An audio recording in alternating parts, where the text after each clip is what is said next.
Hello everyone, welcome to MS study guru. So आज की इस वीडियो में हम बात करने वाले हैं कि आपको यूजीसी नेट पेपर 1 की तैयारी स्मार्टली कैसे करनी है। ठीक है, सो अगर आप नए आए हैं चैनल पर तो इसको सब्सक्राइब जरूर कर लीजिएगा और पूरी जानकारी लेने के लिए वीडियो को एंड तक देखिएगा।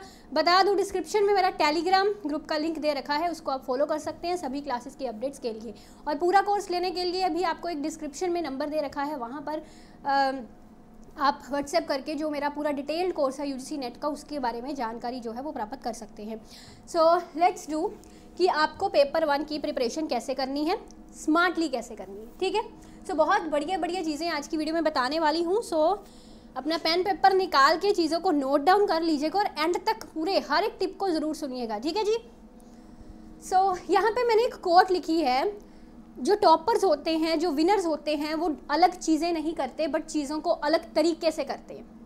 याद रखिएगा हमेशा, जो टॉपर्स, जो विनर्स होते हैं, अलग चीज़ें नहीं करते। जो बच्चे जेआरएफ का एग्ज़ाम देके जेआरएफ पहले रैंक से, दूसरे रैंक से क्लियर करते हैं, 99 परसेंटाइल से क्लियर करते हैं, वो कुछ अलग चीज़ें नहीं पढ़ रहे। वही सिलेबस है जो आप पढ़ रहे हैं, वही चीज़ें हैं जो आप जिसकी प्रिपरेशन आप कर रहे हैं, वही एग्ज़ाम है, वही पेपर है जो आप अटेम्प्ट कर रहे हैं, है ना। बट बस वो चीज़ों को अलग तरीके से करते हैं और इसी अलग तरीके से चीज़ें करने की आज हम बात करने वाले हैं। ठीक है, चलो।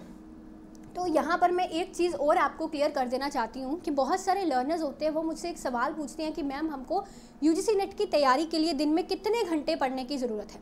तो यहाँ पर आपको बता दूँ कि इसमें कोई भी ये स्पेसिफिक चीज़ नहीं होती। मेरे बड़े लर्नर्स हैं जो दिन के 2-3 घंटे ही यूजीसी नेट की तैयारी करते हैं और पहली टाइम में उन्होंने अपना जेआरएफ क्लियर किया है। बट मेरे ऐसे लर्नर्स भी हुए हैं जो दिन में 8-8 घंटे पढ़े हैं, उसके बावजूद भी पहला अटैम्प्ट में उनका जेआरएफ नहीं निकला। ठीक है, पहली अटैम्प्ट में नहीं निकला, दूसरी या तीसरी में निकला। तो ये चीज़ कभी भी आपका ये डिटरमाइन नहीं करती आपकी सक्सेस को कि आप कितने घंटे पढ़ते हैं। ठीक है, the most important thing to do, क्या है वो इम्पॉर्टेंट चीज़ें, उसके बारे में हम आज बात करेंगे। बट सबसे इम्पॉर्टेंट चीज़ जो रहती है ना, आपकी एक पॉजिटिविटी बड़ी ज़रूरी है। अगर हम प्रिपरेशन की स्टार्टिंग से ही ये चीज़ सोचने लग जाए ना कि ये एग्ज़ाम तो बड़ा डिफ़िकल्ट होता है, हमसे क्रैक नहीं होगा, तो वो सच में आपसे नहीं होगा। आप दिन के 10 घंटे पढ़ लो चाहे। बट अगर स्टार्टिंग में थोड़ी दिमाग में पॉजिटिविटी लेके चले कि मुझको ये करना है और जो एग्ज़ाम क्लियर करते हैं वो भी तो मेरे जैसे ही हैं, मेरे जैसे ही हैं, तो ये एग्ज़ाम, ये पॉजिटिविटी डिटरमाइन करती है आपके एग्ज़ाम क्लियर करने को, ना कि आपके ज़्यादा घंटे पढ़ना। दिस डिपेंड्स कि आप जितने भी घंटे पढ़ रहे हो, उन घंटों में आप डिस्ट्रैक्ट नहीं होने चाहिए, आपका ध्यान सिर्फ पढ़ाई की तरफ होना चाहिए। ठीक है ना, ये चीज़ डिपेंड करती है। अब कई बार बच्चे 8 घंटे पढ़ते हैं बट वो 8 घंटे दिमाग कहीं और ढूंढ रहा होता है, सब्जी क्या बनी आज, खाने में क्या है आज, कल घूमने जाएंगे, ये करेंगे, वो मतलब कि दैट मीन्स कि अगर आप 2 घंटे भी पढ़ रहे हो, आपका दिमाग सिर्फ पढ़ाई की तरफ होना चाहिए, है ना। तो 8 घंटे पढ़ रहे हो, दिमाग इधर उधर बीच बीच में दौड़ रहा है, तो वो 8 घंटे नहीं रहेंगे। ठीक है, कंसिस्टेंसी ज़रूरी है, डिस्ट्रैक्शन फ्री स्टडी ज़रूरी है, चाहे वो आप 2 से 3 घंटे ही पढ़ें। तो मेरे ख्याल से आपको जवाब मिल गया होगा कितने घंटे पढ़ना है। चलो, तो सबसे इंपॉर्टेंट चीज़, pick the units in which you are good. सबसे पहले मैं हमेशा ये चीज़ बोलती हूँ, लर्नर्स गलती क्या करते हैं, जब वो पेपर 1 की तैयारी करने लगे तो उन्होंने देखा कि यार इसमें मुझे मैथमेटिक्स तो आता नहीं, लॉजिकल रीजनिंग तो आती नहीं, चलो हम पहले यही यूनिट्स पकड़ते हैं। This is a wrong approach. आपको पहले वो यूनिट्स पकड़ने हैं जिनमें आप अच्छे हैं। मान लीजिए आप रिसर्च में अच्छे हैं, आप टीचिंग में अच्छे हैं, आप कम्युनिकेशन में अच्छे हैं, तो आपको पहले वो चीज़ पकड़नी है। इससे क्या होगा, 2 चीज़ें होंगी इससे। पहली चीज़, जब आप पहले ऐसे यूनिट्स पढ़ रहे हैं जिनमें आप अच्छे हैं, तो उससे आपके अंदर एक मोटिवेशन जागेगी, अरे मुझे तो बड़ा मज़ा आ रहा है पढ़ने में, है ना। तो आप पढ़ते जाएंगे, आपकी कंसिस्टेंसी बनी रहेगी। बट अगर आप स्टार्टिंग में ही ऐसे यूनिट्स पकड़ लेंगे जो आपको इंटरेस्टेड नहीं लगते, जिनमें आप अच्छे नहीं हैं, तो आप डगमगाने लगेंगे, यार क्या करूं, तैयारी छोड़ दूं क्या, इतना डिफ़िकल्ट है, नहीं हो पाएगा मुझसे, तो वो कंसिस्टेंसी डगमगाने लगेगी। ठीक है, तो स्टार्टिंग में हमेशा उन यूनिट्स को पकड़िए जिनमें आप अच्छे हैं। और यहाँ पे एक और बड़ी इंपॉर्टेंट चीज़ है, स्मार्ट वर्क का लॉजिक समझने का प्रयास कीजिए। एक यूनिट, यहाँ पर मैं 2 यूनिट्स, एक यूनिट है जो आपका फेवरेट है, जिसमें आप अच्छे हैं, उसको कंप्लीट करने में आपका सिर्फ 1 महीना लग रहा है। दूसरी तरफ एक ऐसा यूनिट है जिसमें आप अच्छे नहीं हैं, जो आपको बोरिंग लगता है, जो आपको टफ लगता है, जो आपको कम्प्लेक्स लगता है। ठीक है, ऐसा यूनिट, इस यूनिट की तैयारी करने में आपको 1 महीना नहीं लगेगा, इस यूनिट की तैयारी करने में हो सकता है आपको 2 से 3 महीने लग जाए।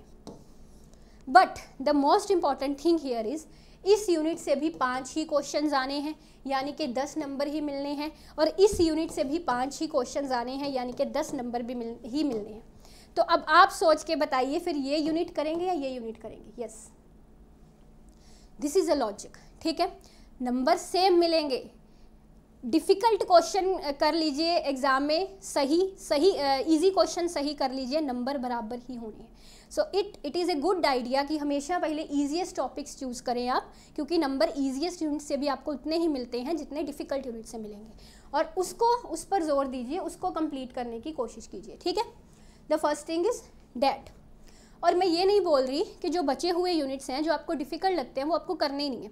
यस, वो करिए जब आपका ये ईजीएस्ट पोर्शन जो आपको लगता है वो हो जाएगा ना कवर, है ना। सो उसके बाद आप उन यूनिट्स की तरफ आ सकते हैं जो कॉम्प्लेक्स हैं बट एग्जाम में जिनसे क्वेश्चंस पूछे जाते हैं। तो उसके बाद आप उन कॉम्प्लेक्स यूनिट्स पर आइए, उनमें से जितना आपसे हो पा रहा है, मैक्सिमम जितना आपसे हो पा रहा है उतना करने की कोशिश करें, ठीक है, ये चीज़। बट ईजीएस्ट यूनिट्स में कुछ भी नहीं छोड़ना। जिन यूनिट्स में आपको दिलचस्पी है, जिन यूनिट्स में आप अच्छा परफॉर्म कर सकते हैं, उसमें कुछ भी नहीं छोड़ के जाइए, उसमें सब कुछ करिए, ठीक है।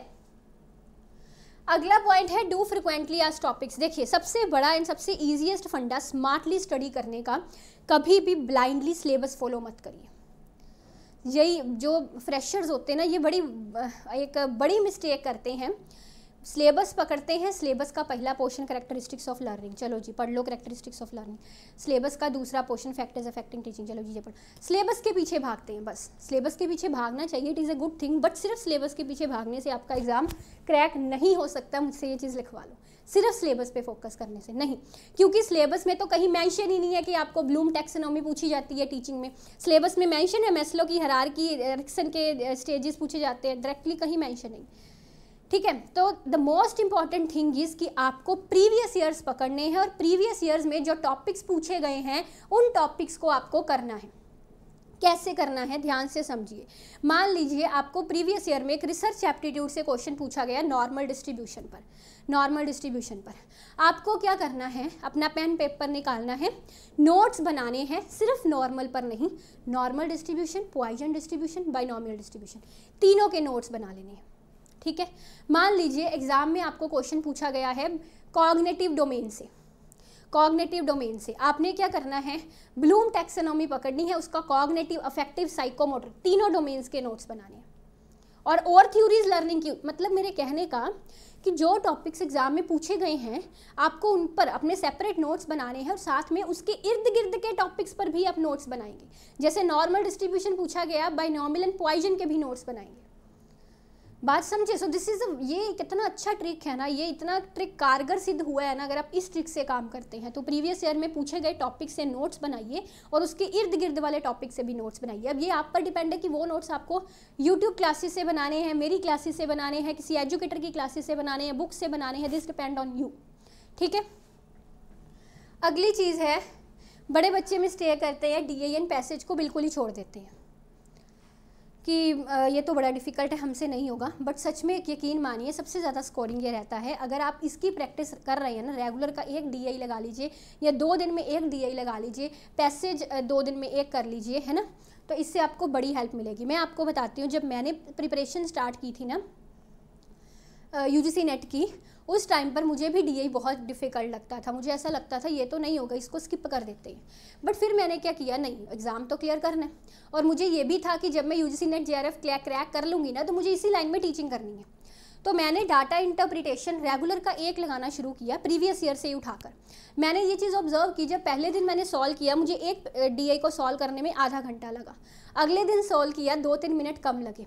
जब मैं 1-2 महीने लगातार ऐसा करते रही तो मुझे रियलाइज़ हुआ कि 5 DI के क्वेश्चन सिर्फ मैं 5 मिनट में सॉल्व कर पा रही हूँ। This is the result of practice, this is the result of consistency, this is the result of your dedication. तो 5 मिनट में 5 क्वेश्चन तक मैं पहुँच चुकी थी। और अब आप यूट्यूब पर देख लीजिए, मेरे ख्याल से डाटा इंटरप्रिटेशन की इतनी वीडियोज़ हैं, मेरी इतनी वीडियोज़ हैं, जितना मैंने आपको DI पढ़ाया है ना, बहुत ज़्यादा DI पढ़ाया अनअकैडमी UGC नेट वाले चैनल पर। तो ये आपको स्किप नहीं करना DI, और मेरे अलग इस पर वीडियोस हैं कि आपको DI अटैम्प्ट कैसे करना है। DI में सभी क्वेश्चन डिफ़िकल्ट नहीं होते। अगर 2 क्वेश्चंस डिफ़िकल्ट, पहले वाले 2 डिफ़िकल्ट है, तो इसका मतलब ये नहीं है कि तीसरा भी डिफ़िकल्ट होगा, तीसरा ईजी हो सकता है, ठीक है। तो पहला क्वेश्चन डिफिकल्ट देखकर आप डीआई को स्किप मत कीजिए प्लीज़। तीसरा क्वेश्चन अगर इजी है तो उसको करिए। डीआई के 2-3 क्वेश्चन ऐसे ज़रूर आते हैं जो बहुत इजी होते हैं, सिर्फ देखकर उनका आंसर पता लग सकता है, तो उन क्वेश्चंस को आपको ज़रूर करना है, ठीक है। पैसेज टाइम कंज्यूमिंग होता है, बट इसके लिए भी अगर आप डेली प्रैक्टिस करते हैं तो एग्ज़ाम में बड़े कम टाइम में आप पैसेज सॉल्व कर सकते हैं। पैसेज में ज़रूर ये चीज़ कहूँगी कि आप स्टार्टिंग में मत पैसेज को हाथ डालिए, पैसेज आप एंड में ही करिएगा क्योंकि ये टाइम कंज्यूमिंग होता है। इसको आप एंड में कर सकते हैं पैसेज को, बट डीआई में मैंने कहा कि जो ईजीएस्ट क्वेश्चन है उसको आप पहले कर लीजिए, जो आपको लगता है डिफिकल्ट या कैलकुलेटिव क्वेश्चन है उनको आप एंड के लिए छोड़ सकते हैं, ठीक है। अगली चीज़ रिमेन लिमिटेड यहाँ पे लिखा है।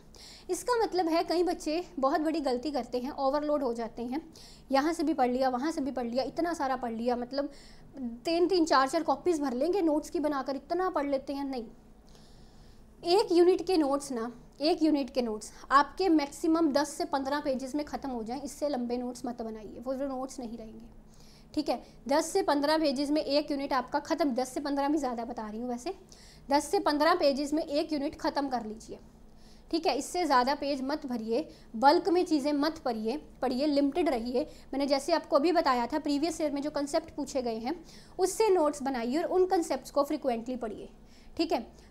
तो जो भी आपने नोट्स बनाए हैं उनको फ्रिक्वेंटली रिवाइज करना। देखिए नोट्स में रेगुलर ऐड ऑन करना ज़रूरी नहीं है, नोट्स से ज़्यादा ज़रूरी है कि आप नोट्स को रेगुलर रिवाइज कर रहे हैं, ठीक है। नोट्स को रेगुलर रिवाइज करना, हफ्ते में कम से कम एक बार जो आपने नोट्स बनाया रिवाइज ज़रूर करें। अगला टॉपिक करने से पहले पिछले टॉपिक को एक बार ज़रूर रिवाइज करें, ठीक है। तो यही चीज़ें थी जो आज की वीडियो में मुझे आपको बतानी थी। होपफुली ये वीडियो आपको पसंद आई होगी। डिस्क्रिप्शन में मेरे टेलीग्राम का लिंक दे रखा है, वहाँ पे आप मुझे ज्वाइन कर सकते हैं। अनअकैडमी पर मेरे पेड कोर्सेज अवेलेबल हैं, वहाँ पर आप सब्सक्रिप्शन लेके मेरी पेड क्लासेस को ज्वाइन करके मेरे साथ अपना यूजीसी नेट पेपर 2 इकोनॉमिक्स की मैं स्पेशलाइज्ड हूँ वो क्रैक कर सकते हैं। एंड फ्री क्लासेस भी रहती हैं, उनके सभी लिंक्स जो हैं वो आपको टेलीग्राम पर मिलते हैं। मेरी यूजीसी नेट इकोनॉमिक्स की बुक का लिंक भी डिस्क्रिप्शन में दे रखा है। So thank you very much, thank you, take care, bye bye.